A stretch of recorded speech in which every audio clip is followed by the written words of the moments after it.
बिस्मिल्लाहिर्रहमानिर्रहीम। सूरज देखिया फुल आबोताब च। अल्लाह का शुक्र है तरेल शरेल ख़त्म हो गई।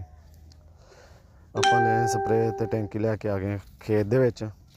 स्प्रे हैगी आ जी ਇਹਦੇ ਵਿੱਚ ਗੰਦਮ ਚ ਗੰਦ ਛੰਦ ख़त्म ਕਰਨ ਵਾਸਤੇ। ਇਹਦੇ ਵਿੱਚੋਂ ਨਿਕਲੂਗੀ ਜੀ ਇੱਕ ਛੋਟੀ ਬੋਤਲ ਇਹਦੇ ਨਾਲ ਇੱਕ ਸਾਸ਼ੇ ਦੀ ਪੁੜੀ ਹੋਏਗੀ। ਸਾਸ਼ੇ ਆ ਇਹਦੇ ਵਿੱਚ ਵੀ ਥੋੜੀ ਬਹੁਤੀ ਹੁੰਦੀ ਆ। 3 किस्म की स्प्रे है। इनू आप हुण लाल डब्बे दे विच करांगे मिक्स। पहले पाई वड्डी बोतल नाल पाई हुण छोटी बोतल पाउण तो बाद आप चक्कांगे साशे। इनू खोलांगे दाती दे नाल पाता साशे विच।